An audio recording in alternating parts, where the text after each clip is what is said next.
प्रयागराज में महाकुंभ का मेला का आयोजित किया गया, लेकिन वहाँ के साधु संत कहाँ से आते हैं उससे पहले तो कोई दिखाई भी नहीं देता। अचानक से पैदल यात्रा करके साधु संत आते हैं और कहाँ जाता है फिर महाकुंभ के मेला में ही फिर दिखाई देते हैं। चलिए वीडियो को शुरू करते हैं। कहाँ से आते हैं नाग साधु और कहाँ चले जाते हैं। महाकुंभ के बाद लाखों नाग साधु बिना किसी गाड़ी का इस्तेमाल किए और लोगों की नजर से आए बिना सीधी कुंभ पहुँचने के बाद नाग अवस्था में हाथ में त्रिशूल और शरीर में काला रुद्राक्ष की माला जो जानवरों को खाल पहनने के नाग साधु कुंभ मेले में सबसे पहले स्नान करते हैं। यह कुंभ परंपरा का एक हिस्सा है जो कुंभ में दो सबसे बड़ा नाग अखाड़ा में पहले वाराणसी निर्माण अखाड़ा और दूसरा में पंच नाग जून अखाड़ा में ज्यादातर नाग साधु इनमें से दो अखाड़ों में आते हैं। महाकुंभ के बाद नाग साधु भारत का धार्मिक यात्रा में करते हैं। कुछ तपस्या में हिमालय जंगल किसी शांति जगह पे जाते हैं। कुछ नाग साधु काशी हरिद्वार और उज्जैन पर प्रयागराज जैसे प्रसिद्ध तीसरे स्थल पर रहते हैं। अपने अखाड़ा वापस लौट जाते हैं और धार्मिक शिक्षा देते हैं। महाकुंभ मेला का आयोजित किया गया जो कि ये मुहूर्त 144 साल के बाद आया है, जो कि 1954 ईस्वी में ये मेला लगाया गया था। जैसे कि आप लोग देख ही सकते हैं कि कैसे मेला आयोजित किया गया था 1954 के ईस्वी में।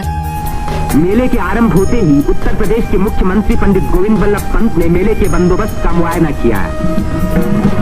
इस तीर्थ स्थान पर जमा हुए लाखों मेहमानों की सुख सुविधा की उन्हें बड़ी चिंता थी। हमारे प्रधानमंत्री पंडित जवाहरलाल नेहरू ने भी मेले के इंतजाम का निरीक्षण किया।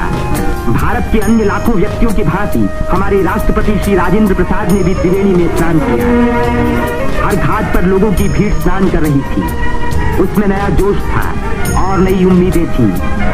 ये दृश्य जाहिर कर रहा था कि इस भीड़ की महान रचनात्मक शक्ति के कारण देश का भविष्य उज्जवल है। उसकी इसी शक्ति के कारण हमारी उन्नति के बड़े से बड़े कार्य अवश्य सफल होंगे। जिस स्थान पर मनुष्य और देवताओं ने यज्ञ किए और भविष्य का संकल्प किया, उसी स्थान पर इन नर नारियों ने आज भारत को फिर से बलवान और सुखी बनाने की प्रतिज्ञा की और भारत की स्वतंत्रता को अमर रखने के लिए अपने शरीर में एक नए प्राण को जन्म दिया।